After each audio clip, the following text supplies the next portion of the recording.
Olá, muito obrigado por vir a mais este evento da Casa da Crítica.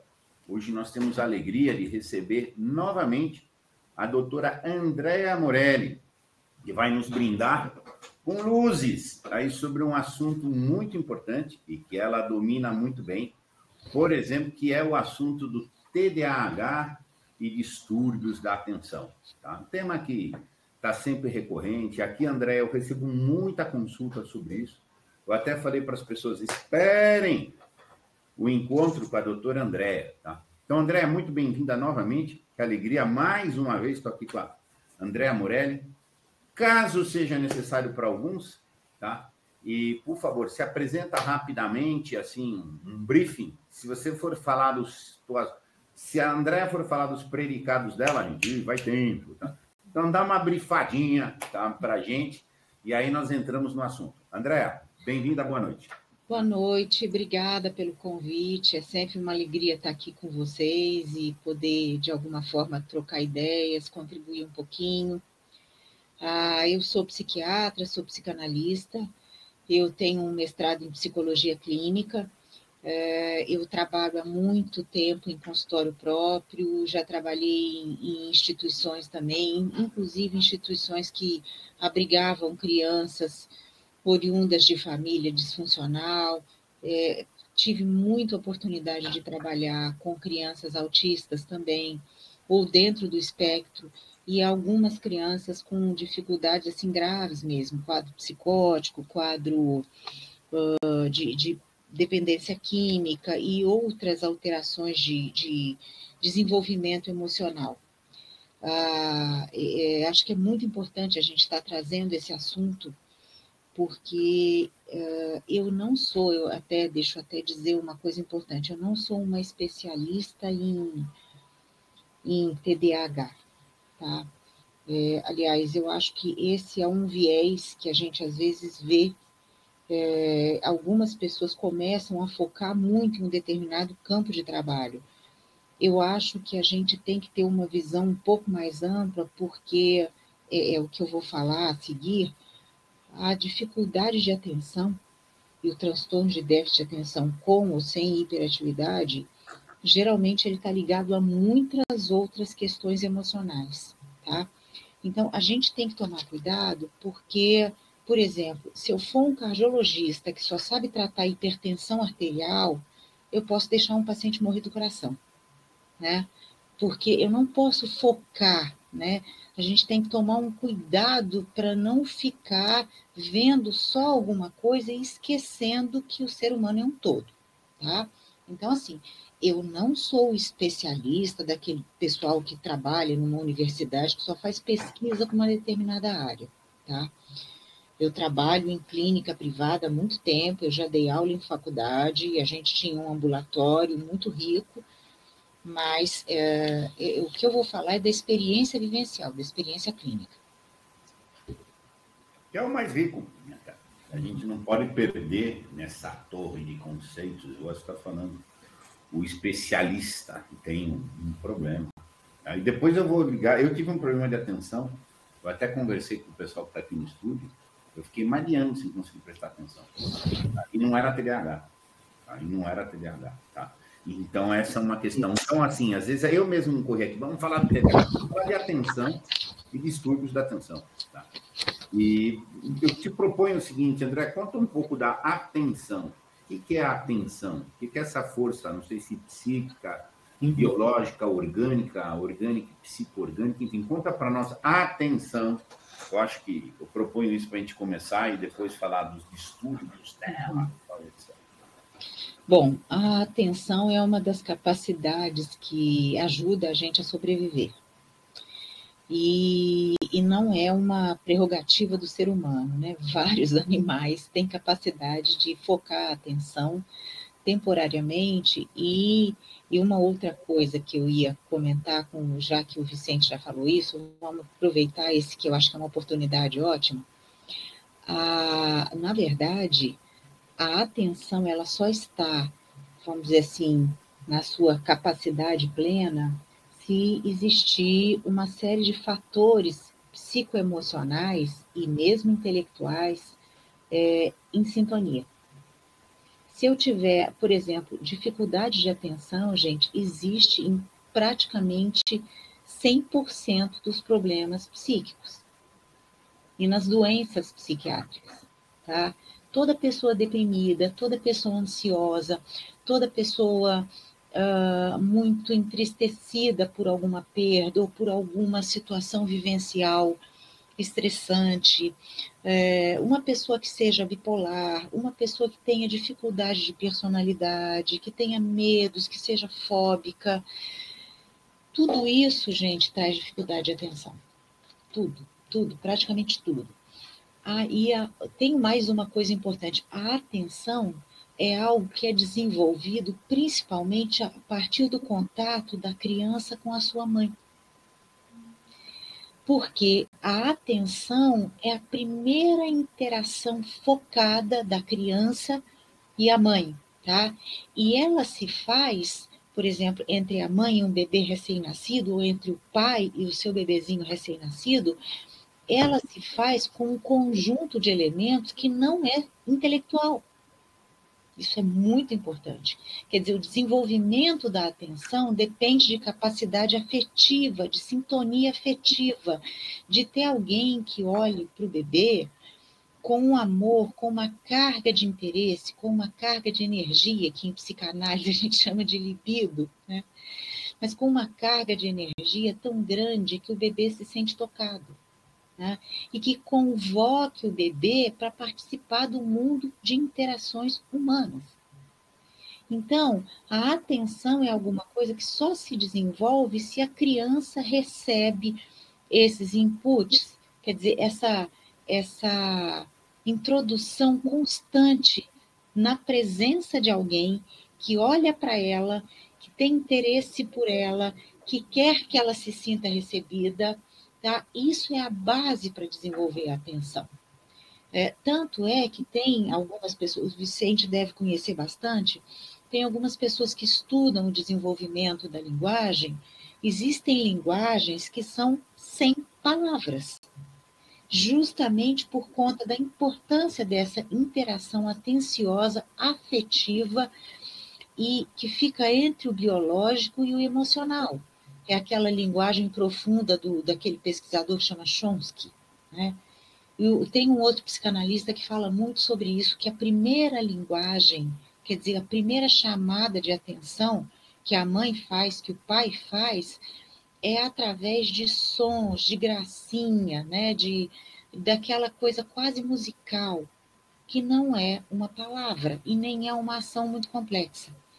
Então, desenvolver a atenção depende principalmente de ter alguém que se frequentemente retome a atenção com a criancinha, ache importante as coisinhas que ela vai fazendo, nomeie, dê sentido, vá criando um sentimento de que aquilo tem algum significado importante e é interessante. A gente só se interessa se a gente recebe interesse, tá? Inclusive, gente, o desenvolvimento cerebral, o desenvolvimento neuronal depende disso, tá? Então, uma criança que fica muito tempo largada no berço ou no cercadinho, sem interação, sem alguém que fale, que chame, não vai se desenvolver, né? Uma criança que é tratada mecanicamente não vai se desenvolver. Até mesmo a criança autista, que é aquela que às vezes, muito cedo, ela tem dificuldade de olhar para o rosto humano, ela tem menos interesse, ela precisa ser estimulada pelo olhar humano. Dá um trabalho danado, porque a mãe tem que chegar na frente dela e ficar olhando, ficar convocando, apesar de que ela, às vezes, evita o olhar da mãe, né? A criança, às vezes, até faz movimentos, faz a criança autista, mas ela geralmente está com a atenção focada para alguma coisa que não é humana. Então, o desenvolvimento da capacidade para a atenção no outro ser humano é o que permite um desenvolvimento neuropsíquico saudável. E ele tem que ser estimulado constantemente, tá? E tem uma outra coisa também, a atenção, ela não pode ser sempre focada. Esse negócio que o pessoal fala, eu estou estudando, de repente eu me disperso. O problema é o seguinte, se a gente não conseguir dispersar a atenção, a gente provavelmente morre. Por exemplo, eu estou aqui falando com vocês. Se acontecer um estrondo, cair alguma coisa, começar a pegar fogo, eu tenho que dissociar a minha atenção daqui e sair correndo para sobreviver. Entenderam? Então, esse mecanismo da gente tirar um pouco da atenção, desfocar, não é um defeito. Isso é um recurso evolutivo de sobrevivência. Tá?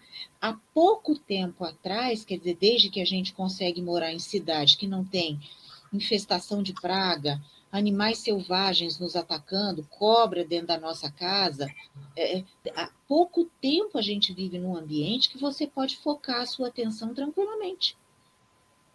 E, curiosamente, o nosso ambiente moderno trouxe um monte de maneiras da gente desfocar a atenção e da gente minar a capacidade da gente de criar gosto por pensamento interior, que é a quantidade de estímulo que vem na internet, esses recursos todos que tem aí de Instagram, TikTok, não sei mais o que são cheios de coisinhas rápidas, curtas, vamos dizer assim, pobres de conteúdo, porque é tudo muito rápido, e que você vai pulando de uma coisa para outra, quer dizer, tirando a capacidade de você desenvolver a atenção.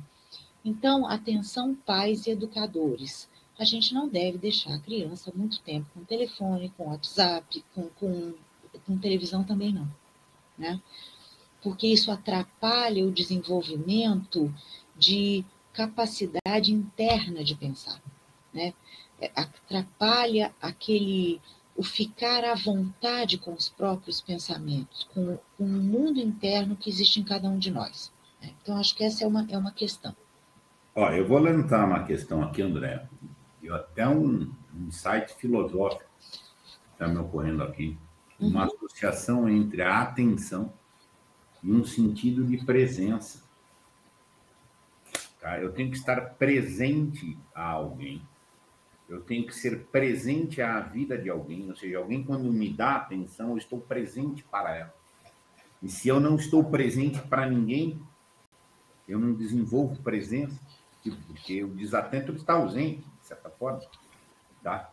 E a palavra presença no ambiente filosófico é muito profunda, porque ela é de uma passagem entre o psíquico e o metafísico. Tá? Às vezes você perceber que alguém presta atenção em você, independente de tato, mas você é quase um tato, um tato além do tato. Tá? Sim. Aristóteles era um grande defensor do tato, mas eu arrisco que esse tato tinha um pouco desse efeito da atenção que você está falando aí. Que ele não tinha a palavra atenção para dizer. Tá? Sim, é bem possível. E tem uma outra coisa, gente, a gente tem que tomar um certo cuidado, porque quando a gente categoriza, por exemplo, como profissionais da área de saúde, quando a gente cria uma classificação internacional de doenças ou qualquer coisa assim, isso é uma espécie de mapeamento, mas isso não fala de cada ser humano, né? Dias atrás eu li uma reportagem que eu achei muito interessante de um biólogo que chama Fernando Reinach. Ele escreve periodicamente no estado de São Paulo. E ele falava o seguinte, gente, quando a gente fala de mapear o genoma humano, na verdade, o que a gente conseguiu há alguns anos atrás foi mapear o genoma de um ser humano. E agora, vários pesquisadores estão num esforço integrado de mapear genomas de diferentes seres humanos de diferentes regiões do globo terrestre. Porque não é igual, tá? Então, o que eu estou querendo dizer é o seguinte, muito cuidado quando a gente diz de déficit de atenção e hiperatividade, porque mesmo que eu coloque essa categorização mais ou menos geral, eu falei muito pouco sobre aquele indivíduo, tá?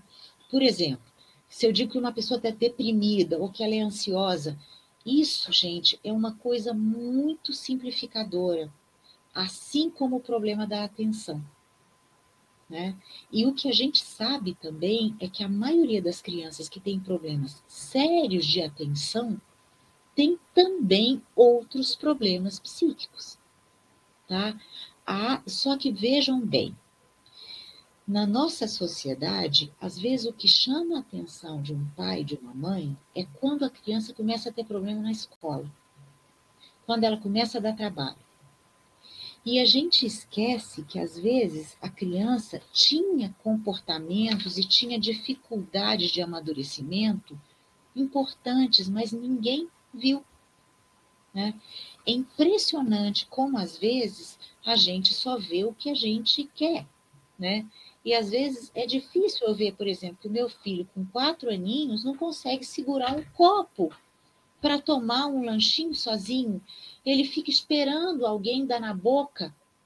Então, quando ele vai para a escola, ele fica apavorado, ele fica agitado, ele fica inseguro, porque ele não sabe regras mínimas de autocuidado. Muito frequentemente, a criança às vezes vai para a escola muito cedo e a família não teve, às vezes, aquela percepção de que ela precisava ensinar um pouco de sociabilidade.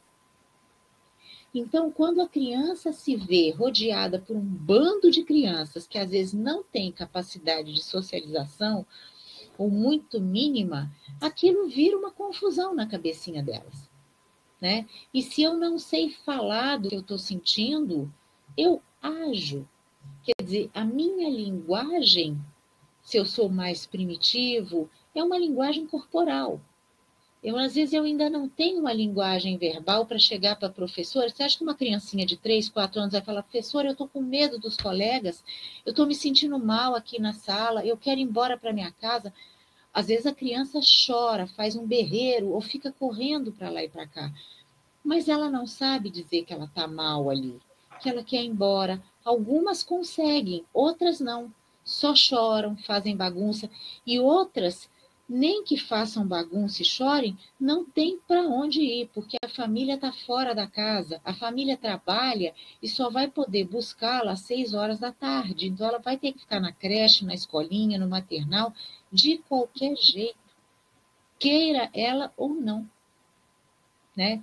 Então, pessoal, a escola e a aprendizagem, às vezes, não tem nenhum interesse para a criança, ao contrário, é a prova de que ela está sem casa, sem mãe, sem pai, e sozinha, Largada.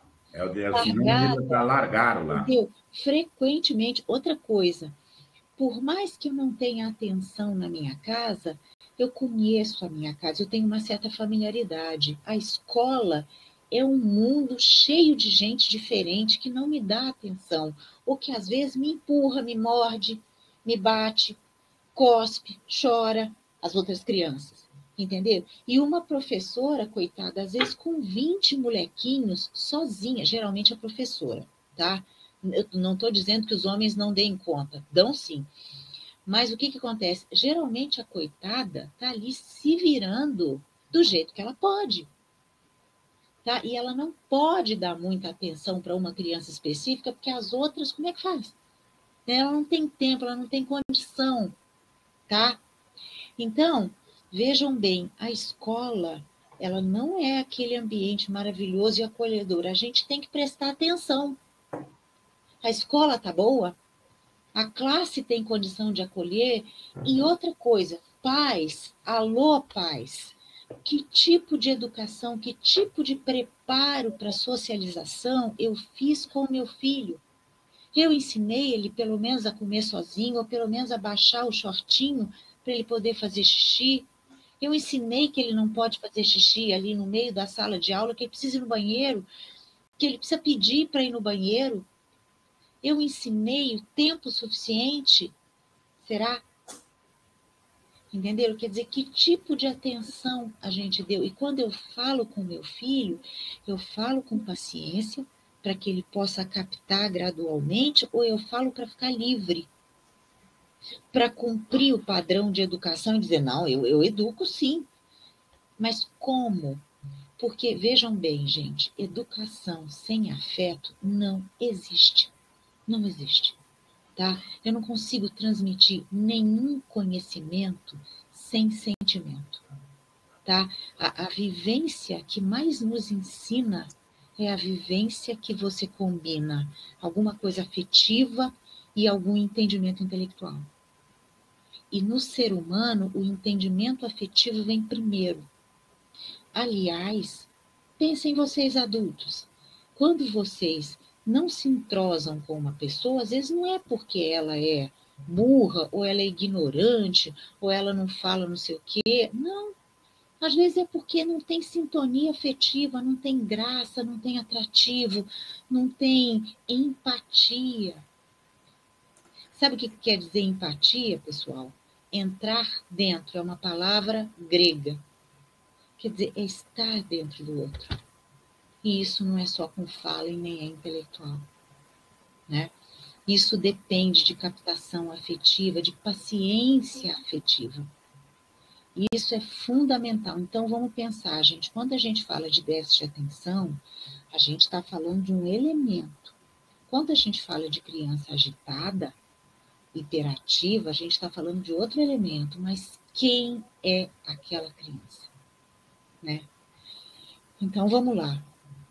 Os circuitos, a quantidade de circuito neuronal que a gente tem e que determina partes do comportamento é enorme, enorme, é uma coisa assim infinita, ainda bem, porque isso permite um aprimoramento, uma diferenciação de funções que o ser humano tem, ou pelo menos alguns seres humanos têm, né? Mas é isso que faz com que a gente sobreviva como espécie, apesar da nossa enorme capacidade de destruir, né? É isso que permite essa diferenciação. Então, vamos lá. Vamos tentar não rotular muito, embora eu possa colocar numa categoria, vamos manter a mente aberta, né? Porque senão a gente bota tudo no mesmo balaio e aí a gente acha que é só botar um remedinho e algumas coisas de comportamento categórico e acabou. Não é isso. A rigor, me permita um pequeno comentário, André. Resolvendo o remédio é uma solução impaciente para tirar da frente. É rigorosamente que você está tirando da pessoa a atenção por ela. Tá? Tipo, você toma o remédio e não enche meu saco. Isso, exatamente. Não vou dar atenção a você. Isso. Nem sempre é assim. Sim, claro. O problema é o excessivo valor que é colocado ao medicamento e o quanto isso faz com que as pessoas entendam que não há mais uma série de coisas para serem feitas, tá? E, por exemplo, gente, em outros países, se eu tiver uma criança com dificuldade de aprendizagem, com agitação, com dificuldade de prestar atenção, ela pode até tomar um remédio, mas essa não é a primeira escolha. A primeira escolha é cuidado psicopedagógico, é avaliar se existem outras questões naquele meio familiar, como é a dinâmica dentro de casa, como é a capacidade de sintonia desses pais, quais são outras questões emocionais que essa criança tenha, né?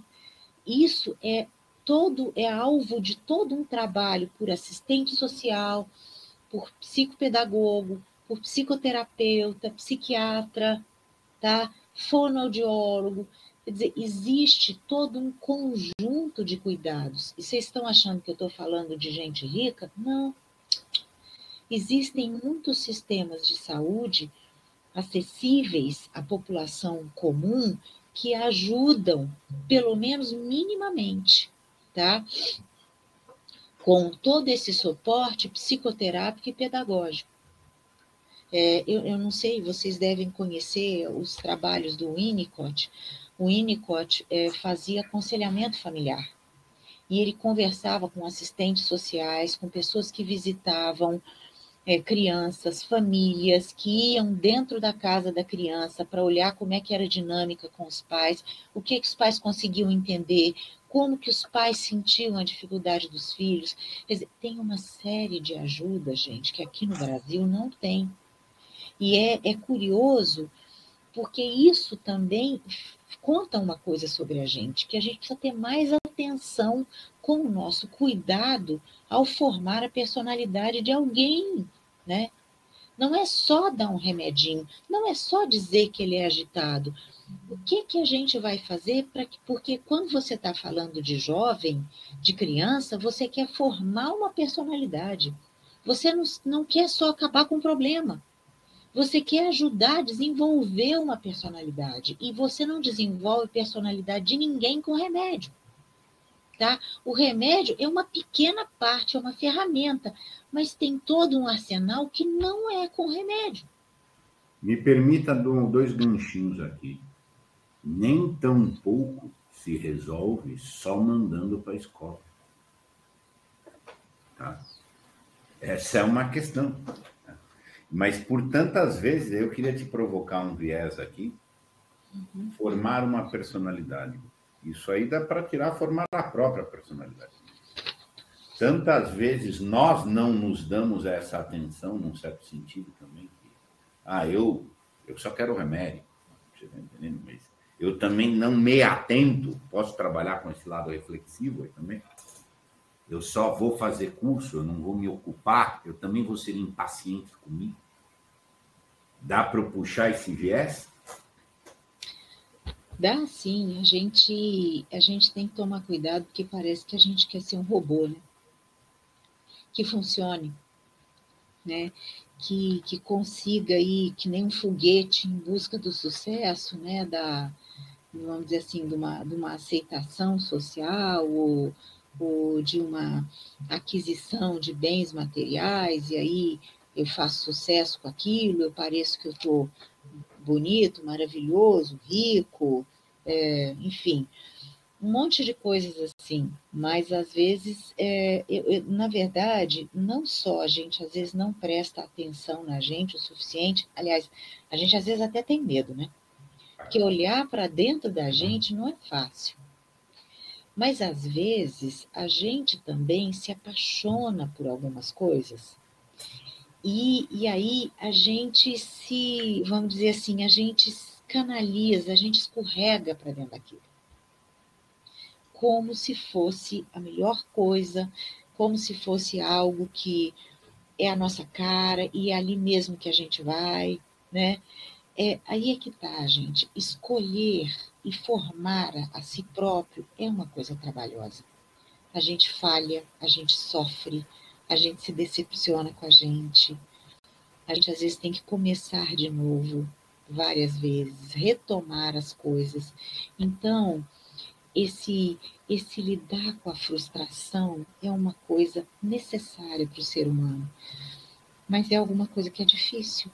Então, por exemplo, quando eu não foco a minha atenção em nada, eu não me frustro. Porque eu estou sempre dispensando as coisas, largando uma coisa, começando outra, largando uma, começando outra. O problema é que aí eu não aprendo quase nada, né? Mas uma das questões aí, gente, é se a gente consegue se frustrar um pouco, aceitar algumas coisas chatas, lidar com elas, até que a gente consiga mudá-las, ou que a gente perceba que às vezes a gente tem que mudar. E tudo isso é um exercício de crescimento, né? E muito frequentemente a gente quer que, por exemplo, que uma criança não dê muito trabalho. Então, às vezes, a gente satisfaz ela para que ela fique quieta, entretida com aquilo que a satisfez e dando pouco trabalho para o adulto. Mas o problema é que a gente não ajuda ela a desenvolver essa capacidade de se interessar, de esperar, de lidar com o sentimento dela como se não fosse um estado de emergência, de urgência, né? Às vezes a criança parece que ela está morrendo, ou você faz o que ela quer, ou ela vai entrar num desespero. E é claro que às vezes a criança entra assim, por mais que a gente fale com amor, trabalhe, mas aí é que tá. A gente vai ter que encarar essas coisas como parte do processo de educação e de humanização. Então, aí é que tá, é que às vezes catalogar alguma coisa e botar uma medicação parece que tira a responsabilidade da família e até mesmo da escola. Ah, o fulano já está medicado. Bom, mas e daí? Tem todo o resto para fazer. Eu vou mais longe. Tiro responsabilidade de si. O que eu recebo aqui associado, o cara acha que ele é inteligente, ele acha que ele está bem porque eu tenho nota da prova, porque eu tenho não sei o quê. Ele terceirizou, eu passei, eu fiz o curso, eu fiz o programa, eu cumpri o procedimento, eu me submeti. Mas ele não usa aquilo para tentar em si. Não, ele joga, olha lá. Eu fui para a faculdade logo, eu não tenho mais problema. Eu gosto, não sei se cabe aqui também falar do conceito do auxiliar mágico. Eu recebo muito caso aqui que eu chamo de auxiliar mágico. Ele quer que eu seja o auxiliar mágico dele. Ele não quer prestar atenção em si. Ah, o Vicente resolve as minhas coisas. Eu dou, como o Vicente vive minhas dores, resolve. Uma fuga de atenção de si. Você dizendo que o cara não quer aguentar essa frustração, vem com o papo solto. Você sabe que tem um pesquisador, ele já morreu, ele chamava Roger Money Curley. Ele foi um psicanalista muito interessante, muito inteligente, mas a formação dele é humanista, em filosofia, em sociologia, antropologia. E ele dizia que algumas pessoas querem ser guiadas, que algumas pessoas têm pavor de ter que pensar por si. Então, elas terceirizam a mente para o outro, né? E é uma coisa impressionante, porque às vezes a pessoa adora ser submissa, adora ser que os outros decidam por ela, né? Nos trabalhos que eu faço aqui de filosofia da liberdade, a gente chama atenção lá fora, no outro, para não concentrar. E que essa concentração seria eu abarcar o outro, as coisas, o redor. Na concentração eu consigo ter essa seletividade de foco aqui e ali, mas vendo também em todo, inclusive comigo, inclusive o sujeito. Mas assim, nós estamos numa situação difícil. Tá? Pessoas concentrando a cultura, enfim. Eu tenho um comentário aqui, percebo isso, doutora, como professor e cientista social, esse grupo existe. Francisco é o sociólogo, inclusive vai ser ouvido aqui semana que vem comigo. Tá? Que legal. Tem um outro, esse Money Curley, ele era fora de série, assim, ele tem uma outra colocação interessante, principalmente, por exemplo, quando ele pensa na questão do povo alemão aceitando aquele absurdo do pensamento do Hitler, tem um pouco a ver com isso, né? A necessidade de ser guiado e uma outra questão, a dificuldade de aceitar que existe algum problema sério à frente que a gente tem que enfrentar. Quer dizer, às vezes, há populações inteiras que se movem socialmente, politicamente, sem prestar atenção de verdade ao que está acontecendo. Porque elas querem ver algo bom. Então, o lado ruim, a coisa problemática, não, isso é pequeno, entendeu? É como se ele transformasse numa coisa pequenininha, não, mas fulano é bom, entendeu? É a dificuldade de encarar que tem coisa que é problema mesmo, tem coisa que é ruim mesmo. E não dá para ficar escutonizando isso, transformando numa coisa pequenininha, tem coisa que tem que ser enfrentada, né? Mas, quer dizer, são aqueles seguidores do paraíso, né? Desde que alguém me conduza, resolva o meu problema e que eu não tenha que me preocupar com coisa difícil, tá ótimo, né? Então, mas eu estou dizendo isso porque, vejam só, se eu quero muito remédio, ou se eu quero um treinamento para que tudo se resolva, quer dizer que eu estou esperando uma coisa mágica olha, volte e meia eu falo isso, gente, eu fico horrorizada com a possibilidade de que daqui a algum tempo exista algum tipo de controle social em que todo mundo toma uma droguinha da felicidade, igual aquele livro, Admirável Mundo Novo, e que aí ninguém dá trabalho, né? Ninguém dá trabalho, porque está todo mundo se achando um idiota feliz. Aliás, não está se achando idiota, ele é um idiota, mas ele não se acha. Ele está feliz, está calmo, medicado, tomou um remédio da felicidade e ok. Olha que coisa boa para o controle totalitário. né? Olha que maravilha para governos totalitários se a gente parar de pensar. Se a gente não prestar atenção e se a gente ficar realmente submetido a ter que viver só porque o remédio faz isso, o remédio faz aquilo, o remédio não sei o quê, controla e acabou-se. Quer dizer, isso é um problema. A gente tem que tomar cuidado porque a gente precisa cultivar nos jovens, na gente também, essa capacidade para o pensamento, para a inquietação, para pensar se o que está ali está bom. Porque, infelizmente, gente, uma coisa que eu me lembro, assim, quando eu estava na faculdade, a gente usava um medicamento para a área cardiológica que hoje em dia, passados 30 anos, ninguém usa mais. Ao contrário, a gente sabe que o medicamento não é muito legal. Mas quando eu estudava, aquilo era uma maravilha, maravilha das maravilhas para quem tinha chagas, para quem tinha algum problema de insuficiência cardíaca. O que eu estou querendo dizer é que o recurso precisa mudar. Senão não há evolução. E alguma coisa que é boa hoje, às vezes ela é boa porque ela é a coisa menos ruim que a gente tem. Tá? Mas isso não quer dizer que ela realmente seja boa. É só o menos ruim.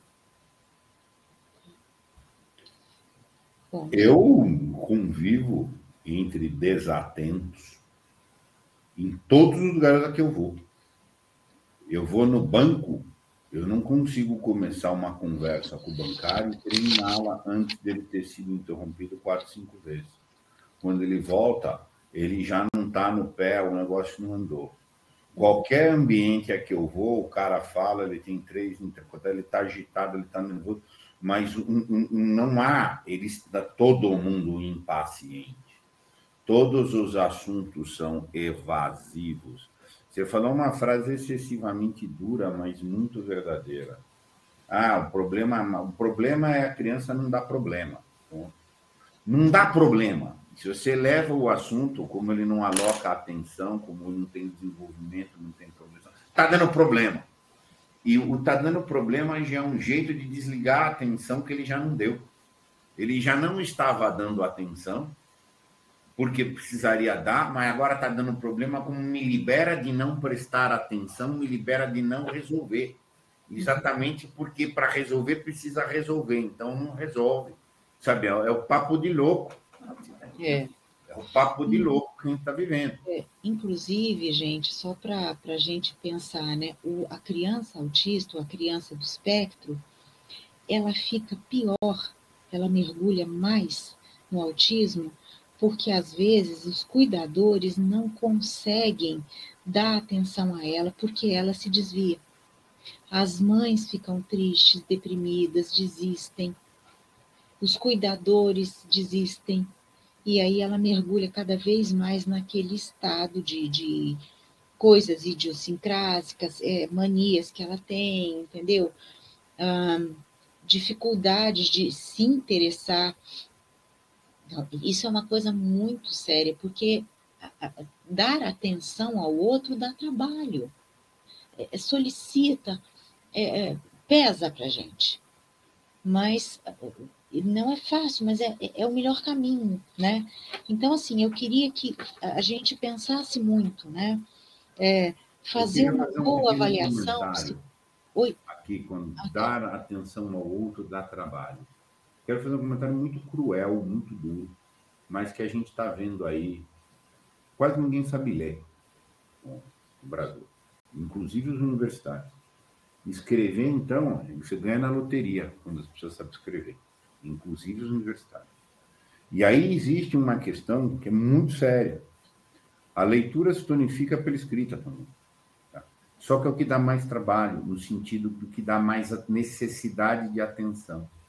E isso é o que não se pratica, por isso que ninguém mais sabe interpretar. Do tipo, é mais fácil dar aula de conteúdo expositiva do que ficar pegando redação de aluno, uma a uma. Igual você falou aí de classificação, eu classificar por nota, por conteúdo, por teste, é nada perto de eu pegar um a um, ver o estilo de escrita, ver o texto, o parar. Você tem que dar atenção da espacialidade dele, do vocabulário dele, do jeito dele, do viés dele, considerá-lo. individualmente, humanamente, e é o que não é feito, tanto que quase ninguém mais sabe escrever. Ninguém sabe escrever, ninguém sabe interpretar, porque isso dá trabalho. Sim. Tá? Isso dá trabalho. Dá muito trabalho, tem que pegar na mão, olhar, ver se escreveu. Dá trabalho, então largou. Largou e faz as coisas que dão menos trabalho, que tem uma aparência. Tá? E etc. Exatamente. Ensinar a escrever é o que tonifica também a ler, mas dá trabalho. Sim. Agora, se não trabalha porque dá trabalho, é o papo do loucão, né? Tá vivendo aí. Exato. Quer dizer, é por isso que eu acho que a gente, vamos dizer assim, existe um certo movimento cultural de não prestar atenção ao que realmente vale a pena, né? E uma outra coisa que eu queria lembrar aqui, gente, é que a classificação de problemas de atenção, de transtorno de déficit de atenção e hiperatividade, ela é variável. Se você colocar, eu tive num seminário ontem da área de saúde mental para se conversar sobre depressão, sobre recursos de tratamento e como um exemplo, uma pessoa que é um grande pesquisador, né, ele chama Michel Haddad, ele estava, e o outro professor, que é até um professor aqui da Unicamp, que é especialista em psicogeriatria, Lucas Mella, eles estavam justamente comentando, gente, existe uma diferença imensa de classificação e de avaliação do TDAH, se você for na Europa, se você for nos Estados Unidos. Tá? E uma outra coisa, não existe consenso, né? E as classificações, elas são feitas para permitir detecção de sintomas e sinais e para levar a pessoa, e, por exemplo, um médico, um assistente social, um psicólogo, um avaliador, um visitador sanitário, a poder fazer alguma triagem e indicar tratamento, tá? Mas não é uma coisa imutável, né? E praticamente, quando a gente fala de problema de atenção, eu vou reforçar aqui, todo mundo que tem alguma dificuldade emocional tem vários momentos, ou passa, às vezes, uma pessoa deprimida, ela pode passar desatenta meses a fio, sem conseguir se concentrar, sem conseguir... Eu vou contar um negócio curioso, né? A gente às vezes fala de bloqueio de escritor, né? São pessoas às vezes extremamente cultas que de repente sentam e não conseguem se concentrar, não conseguem escrever, não conseguem produzir nada. Mas elas são pessoas cultas, são pessoas inteligentes, quer dizer, não há com elas problema de atenção ou problema de agitação, tá? É que existem situações emocionais que são impactantes para a gente e alguma coisa dentro de nós não funciona tão no padrão, né? Me permita um comentário, e olha só, até falando aqui do público que está no auditório, eu conversei isso um pouco antes de começar. Eu sou poeta, escrevia poesias toda semana algumas, escrevia artigos, de repente fiquei mais de ano sem conseguir escrever. E foi quando eu tive imensos problemas de atenção. Até que descobriu que eu comia glúten. Daí eu tirei o glúten e voltei a prestar atenção. Tipo, era esse o gargalo. Tá? Não era a atenção como um efeito, mas essa minha castração de atentar para escrever. Durante um ano e meio. Tá?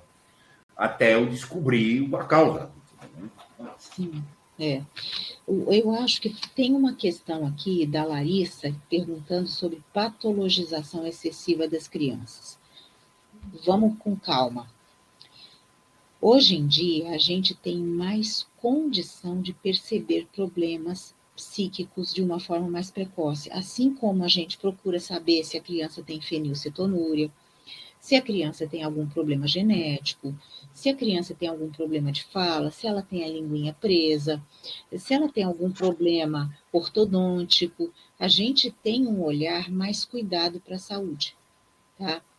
Então, pode ser que a gente às vezes exagere em achar que tudo é doença, mas a gente tem que tomar cuidado, porque se eu quero pensar que sem excessiva patologização, eu também não posso achar que tudo é normal, tá?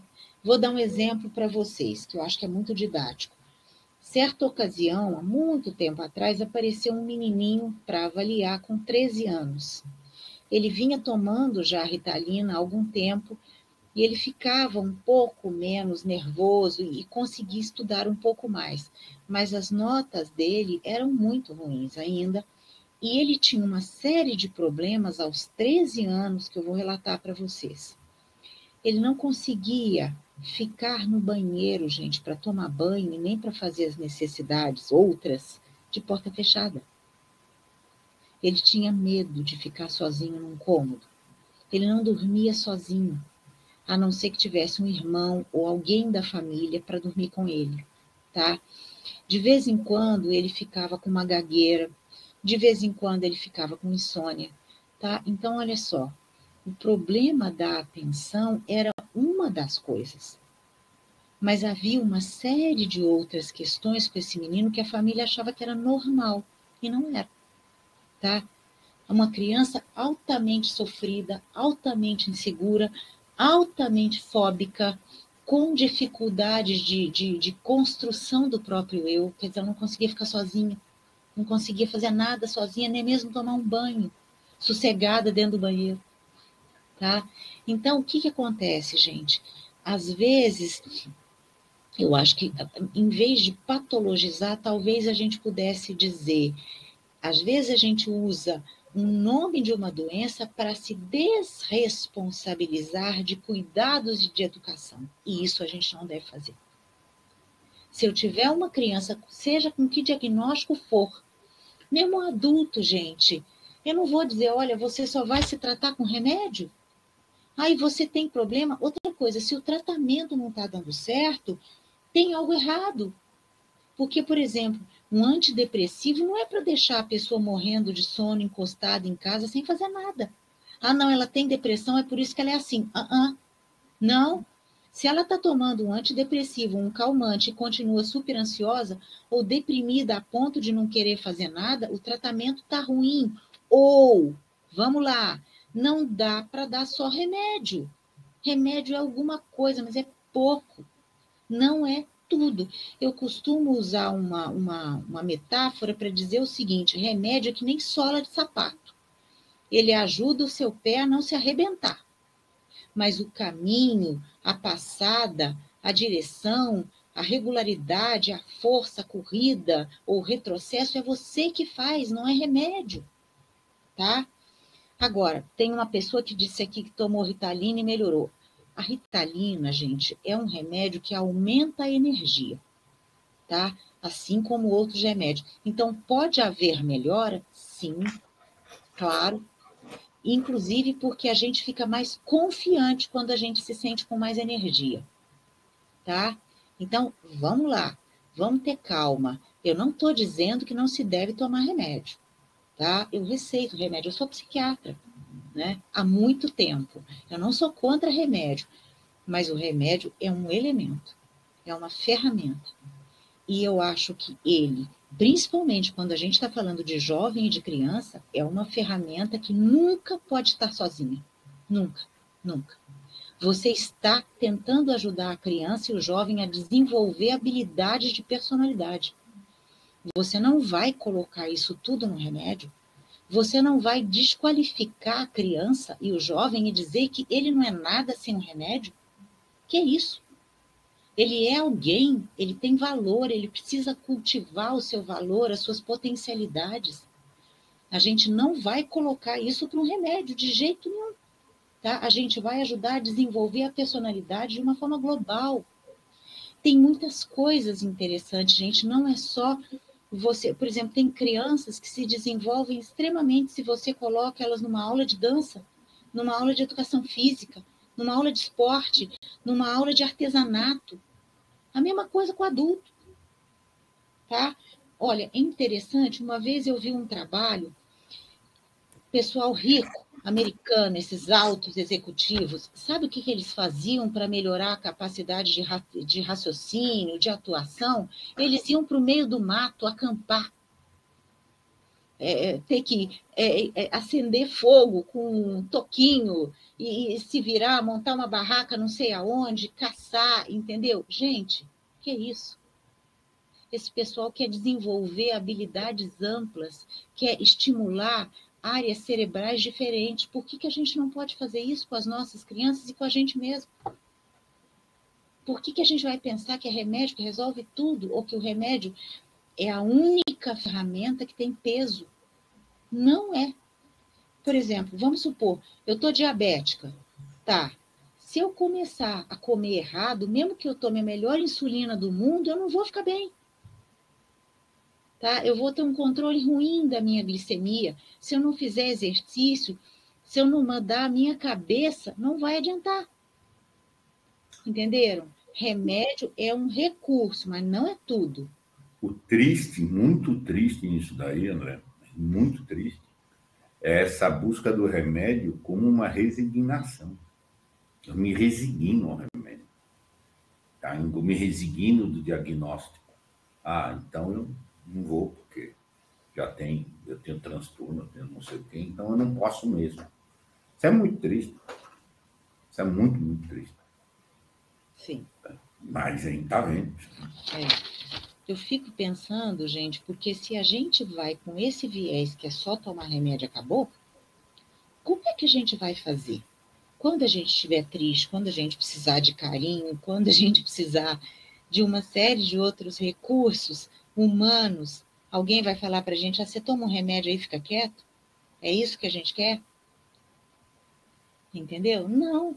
Né? Até porque o remédio, às vezes, não faz a gente ficar quieto. Né? Se o remédio fizer fazer a gente ficar muito quieto, ele é um anestésico, não é um remédio. Cuidado, né?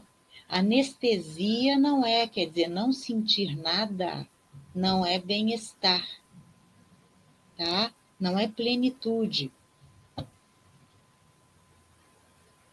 Quanto à riqueza, minha cara, e só uma questão de fazer um encaixe, a clareza disso daí. Enfim. Pensa alguém que tem uma dificuldade de atenção, muito ligado a esse problema, só teve uma debilidade afetiva, como você mesmo falou, das famílias disfuncionais, isso, etc. Que perspectivas eu tenho para me dar atenção, estabelecer afetos comigo, com as coisas, desenvolver inteligência? Ou eu quero aumentar minha capacidade de atentar, perceber melhor, concentrar, meditar. Dá algum comentário para nós? Você falou, é uma questão da energia, isso é muito sério, muito, muito, muito bacana. Então, como é que eu condiciono um pouco, tonifico minha atenção? Eu tenho feito alguns trabalhos aqui, por isso que eu falei para você. Devo ter até alunos aqui que recebem essa minha abordagem. Uhum. Leitura, interpretação de texto. Interpretou, lê de novo, viu, pegou detalhe, não olhou, viu outro viés, vê a evolução disso, comenta sobre a sua impressão sobre o texto, não só sobre a ideia, enfim. Eu tenho desenvolvido esse tipo de coisa com a escrita aqui. Tenta, se possível, comenta, por favor, um pouco, André, alguns caminhos naturais para a gente tonificar a atenção. Uhum. Eu acho que a leitura, a observação de, por exemplo, de uma paisagem, de uma obra de arte, discutir um filme, discutir uma peça de teatro, uma letra de música, pensar o que a gente sente com aquilo acrescenta, aquilo é tudo igual a uma outra coisa, é mais uma repetição de algo banal, que só reafirma alguma coisa e não traz mais nada, ou aquilo dá uma ideia de uma experiência mais profunda, aquilo convoca a gente para algo mais. Tudo isso tem que ser, por exemplo, sabe uma coisa que eu acho maravilhoso, gente, contar história para criança. E mesmo assim, acho que isso que você faz, Vicente, que você lê alguns contos e fala com as pessoas sobre o que tem ali naquele conto, que elementos, tanto no sentido de compreensão intelectual, mas como no sentido de vivência humana significativa, isso é uma coisa maravilhosa. Né? Então, eu uso a expressão vivência humana significativa. O sentido claro, com viés filosófico, eu trabalho aqui, é por afirmar que nós somos seres para significar. Há de haver semântica.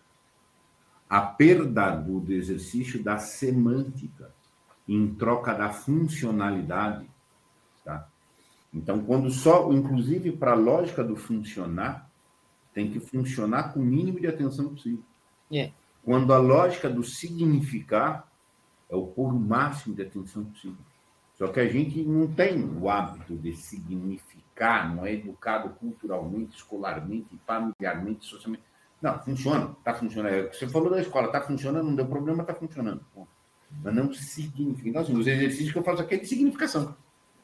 Para dar significação, você aumenta na significação da medida que você pôs mais atenção. Você conseguiu penetrar em camadas mais profundas. Então, certo?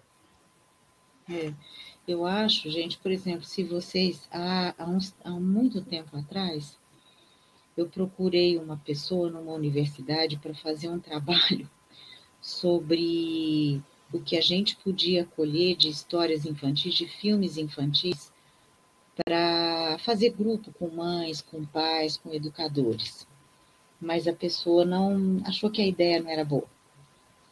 Eu acabei engavetando a ideia, é um projeto que eu tenho faz muito tempo. Por exemplo, se você pegar um filme aí, o Shrek, vamos lá, o Shrek. Aquilo é uma coisa muito fofa, muito interessante de você conversar com a criança sobre todas aquelas questões afetivas que tem ali, as brigas, os desentendimentos. Aquilo ali é uma coisa que pode enriquecer tanto a percepção da criança e mesmo do adolescente sobre o que é relação humana e o que é um pouco da vida, do trabalho, né? Vamos dizer assim, desse desenvolvimento para a gente poder ter uma capacidade de pensar, de avaliar as coisas e também de se submeter ao trabalho. Não o trabalho escravizante, mas esse trabalho interno que não acaba nunca, né? Mas, assim, é interessante porque, às vezes, as pessoas querem coisas que promovam, que façam sucesso rápido, e aí tudo é trocado rapidamente por alguma coisa que parece agradável. E isso é um problema. Então, assim, eu diria que exercitar a nossa atenção, ou que cultivar a nossa atenção, tem que ser cultivando vida interna, capacidade de pensar, de ler, de refletir, de assistir um filme e pensar sobre ele, discutir. Não precisa ser nada extremamente filosófico, embora a filosofia ajude muito em muitas situações, ou às vezes alguma coisa da filosofia, né? Por exemplo, quem leu aquele, a Sofia lá, o Mundo da Sofia, que é daquele... Sofia. É uma graça o jeito que ele põe, né? Sobre como a filosofia te ajuda a pensar na vida, te ajuda a ser um ser humano, a se entender um pouco mais, né? Me permita um comentário. Para uma pessoa com força de atenção, os objetos, os conteúdos filosóficos tendem a tonificar isso, etc. Porém, é possível o uso pervertido da filosofia, de usá-la exatamente para fugir da atenção, entrar em discussões de quantos anjos cabem na cabeça do alfinete, se o alfinete tiver a 45 graus ou a 30. Mas há debates intermináveis que são exatamente evasivos da realidade. Isso. Um limite é o ser humano, como você falou, a filosofia também é essa sola de sapato aí que você falou. É uma solona lá para você ir, mas se você quiser também ficar fechado em coisinha, dá. Olha, é que nem o Einstein fala, gente, eu acho que foi ele que falou mesmo, energia atômica é uma coisa fora do comum, uma baita de uma energia, mas ela pode ser usada para destruir. Não tem, essa é uma questão nossa, é por isso que a gente precisa ter capacidade para pensar, né? E avaliar o que está guiando, vamos dizer assim, a nossa vida, o que a gente quer. A gente quer pessoas que pensem, ou a gente quer pessoas que obedeçam e que não reclamem, né? Acho que isso a gente tem que pensar muito, né? E uma outra coisa, a gente vive numa cultura de espetáculo mesmo, né? De ter uma fama, uma coisa, um negocinho bonitinho aqui, outro ali. Então, isso tudo dificulta que a gente cultive ou que a gente queira que os nossos jovens cultivem e tenham espaço para coisas um pouco mais consistentes, né? Porque parece que aquela coisa bonita e imediata já está ótimo, né? E isso também, eu vou dizer uma coisa assim, eu acho que o nosso sistema de ingressar em ensino superior é horrível, gente, horrível.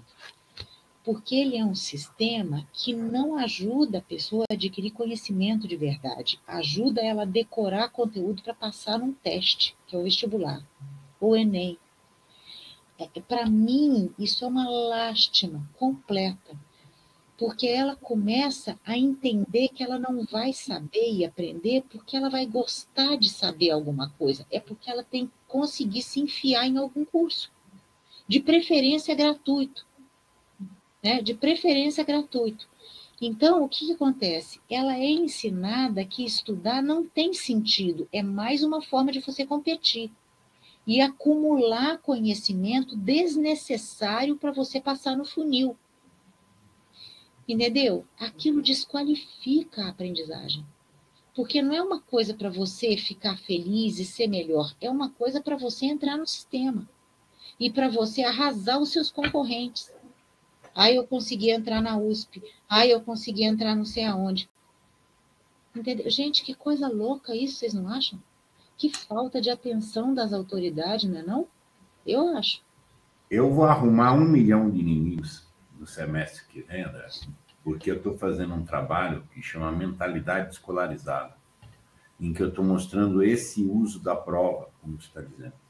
Isto é importante porque cai na prova, contam para a criança. Então, você é um crime. Eu vou decompor isso, que ali ela está aprendendo a ser funcionária da prova. E Sim. não usar a prova. Ó, a prova é importante para você se entender. É uma coisa... a coisa é importante porque é na prova, não é que a prova é importante para você. É um utilitarismo. É tipo, isso daqui está ligado a essa utilidade. Quer dizer, isso daqui não está ligado eu a viver num mundo melhor, eu ser uma pessoa melhor. Isso aqui é útil, então eu vou fazer. Né? Isso aqui vai me ajudar a manipular o meu meio, né? E aí eu vou conseguir galgar certas coisas. Mas não é um crescimento de verdade. Né? Você e às vezes é triste, porque a gente vê o jovem, às vezes, desanimado, ele diz assim, olha, eu quero fazer filosofia, mas eu tenho que ficar ali na biologia, na matemática, eu não gosto. Ah, não, mas você tem, porque senão você não entra no vestibular, você não... Que coisa louca, gente, que isso? A gente desestimula. E tem uma outra coisa pior, né? Quando às vezes a gente vê pessoas ganhando dinheiro, roubando, mentindo, se valendo da ignorância e da boa-fé de outras e, infelizmente, da baixa escolaridade, mas ganhando rios de dinheiro, é muito duro você dizer para os nossos jovens que vale a pena ter inteligência. Parece, às vezes, que ser desatento é melhor, sofre menos. Será que é isso que a gente quer que os nossos jovens pensem? Minha cara, o jovem pode até ter vergonha de querer estudar porque gosta de estudar. Porque ele não cabe. Trouxa, tem que trouxa. para caber. É. Mas por que você está fazendo isso se não vai, não sei o quê? Porque você quer? Isso entenda, isso aqui é uma sociedade de estúpidos. Isso. Mas, enfim, essa é a realidade. Tá? Tanto é, gente, que você vê, por exemplo, a própria medicina. A própria medicina, o que os jovens, infelizmente, têm escolhido mais são as especialidades que trabalham muito com estética. Né? Isso aí é triste. O que às vezes acontece? Você precisa de um bom cardiologista. Mas cardiologista tem paciente que morre. Né? Por exemplo, psiquiatra. Mas psiquiatra tem que atender gente doida, agressiva, dependente químico. Ah, que coisa feia, né? quero não, né? Ou então, é tipo, eu vou fazer não sei o quê porque eu vou ganhar bastante dinheiro. Quer dizer, a gente vive, infelizmente, uma cultura que não quer que a gente pense, quer que a gente entre em alguma rede de produtividade sem critério, sem senso crítico, né? Eu vou pedir só para mostrar um livrinho que eu comprei hoje. É um livrinho para o Business World, tá? Um How to Do. Não me faça pensar. Esse aqui é uma obra, porque nós vamos fazer um trabalho sobre ela, é uma obra orientada para o público do marketing. Algo do marketing hoje é valoroso quando você consegue fazer algo e vender sem o cara ter pensado o que comprou. Por quê? Exatamente. Então, assim, é bom se o cara comprou, independentemente de saber o que comprou, é bom demais. Então, essa é uma situação. E que é uma crítica que eu recebo aqui do pessoal de marketing que veio dar consultoria aqui. Mas, Vicente, você explica tudo que é o curso. É melhor não explicar, porque senão é para o cara comprar sem saber. Mas essa é a meta das coisas. Quando você, essa é a lógica da prova também. Tudo é derivativo da lógica da prova. Passou na prova, tá bom. Isso é importante que caia na prova. E isso vai voltar para aquele ponto. Não deu trabalho? É a mesma questão colocada, mas a criança não deu trabalho, ou seja, foi lá, não encheu o saco de ninguém. O pai pôde não dar atenção para o filho. Então tá bom. E aí está todo mundo desatento. Ninguém está presente para as pessoas. Coisa triste. Tem um comentário da Hélia. Eu vou pedir para o público, assim, em nosso tempo ainda tem uns minutinhos, mas o tempo flui. E se tiver que registrar mais algum comentário, André, você vê o que mais você comenta aí nessa problemática, dando meio uma síntese, ou se você tem algum viés novo para acrescentar, por fineza. Acho que eu só queria agradecer um pouco a oportunidade e lembrar que, às vezes, a gente realmente precisa desenvolver algumas habilidades, né? Desenvolver a habilidade da trabalho. Não é uma coisa fácil, não vem a partir de um elemento só, são vários, são um conjunto de coisas. E pedir para as pessoas, quem sabe, lembrarem que não tem nenhuma solução muito simplificadora, né? Eu vou falar um pouquinho agora de psicanálise, que eu acho que é uma coisa que permeia a minha vida, meu entendimento assim sobre algumas questões humanas, né? A psicanálise, gente, é algo que ajuda a gente a olhar para dentro de si, a pensar o que a gente pode ser capaz de fazer, o que a gente realmente está fazendo. E ela, às vezes, ajuda a gente a perceber que a gente, às vezes, tem muitas questões, muitos problemas, mas a ter um pouco mais de responsabilidade e coragem para tentar lidar com eles. Eu acho que, de vez em quando, a gente precisa realmente ver o que é mais chato dentro de nós, o que às vezes não é bonitinho, não é narcísico, não pode ser colocado como uma vaidade. E isso é trabalhoso, é sofrido, né? Mas isso é libertador. A gente se conhecer, né, como os filósofos já falaram, quer dizer, conhece-te a ti mesmo, é algo maravilhoso, é algo sem o qual a gente não consegue viver uma vida verdadeira, né? Posso tirar daí que uma vida não refletida minimamente cai na vala da vida desatenta em algum aspecto? Sim. Sim. E na vida meio boba, né? Vamos dizer assim, onde a gente às vezes se deixa levar por uma coisa, sem refletir e sem amadurecimento, né? Até porque você não prestar atenção em mim, que em alguns aspectos chamam de concentração, presta atenção em quê? Sim. E dispersar, necessariamente eu vou me diluir. Então. E tem uma outra coisa, gente, essa capacidade de você focar a atenção consciente, quer dizer, essa atenção que está na nossa consciência é uma parte, mas tem outras coisas internas que vamos dizer assim, que a gramática ou que o caminho da atenção é outro. nem sempre a capacidade de atenção ela se refere só a questões intelectuais. Por exemplo, quando você vai pensar numa pessoa, acolher psicoterapicamente, fazer uma orientação, por exemplo, mesmo que seja uma orientação vocacional, a atenção que você precisa ter com ela é uma atenção pela via do afeto. Perceber que tipo de mundo emocional, que tipo de mundo afetivo existe naquela pessoa.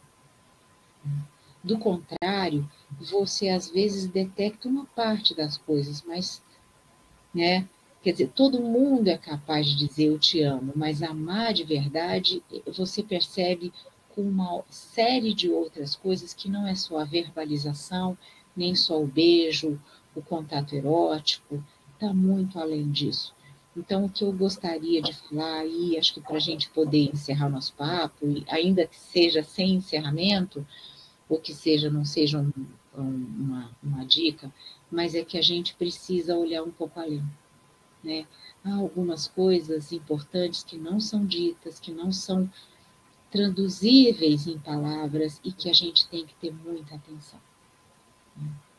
É isso. Essa atenção à presença, né? Estar presente. André, a palavra de fecho é tua. Obrigado ao público presente, obrigado ao público que vai assistir no replay. André, por fineza, palavra de fecho. Obrigado para você também. Partimos. Olha, gente, é só lembrar aí, né? Vamos pensar em coisas enriquecedoras, né? Vamos pensar que a gente quer ter uma capacidade de criar captação para várias coisas, para poder usufruir um pouco mais da vida. Porque uma das coisas boas da gente ter mais atenção com a gente, com o nosso mundo interior, é que a gente também pode ter um pouco mais de capacidade para ter felicidade, né? Às vezes tem felicidade que a gente nem presta atenção, né? Um sol bonito, uma paisagem bonita, um papo com um amigo, um sentimento de carinho com alguém. Vamos ter atenção com essas coisas também, porque a vida às vezes é muito mais rica do que a gente percebe, né? E acho que vale a gente deixar essa ideia, né? A atenção transita pelo afeto e pela capacidade de ver o pequeno, o detalhe, né?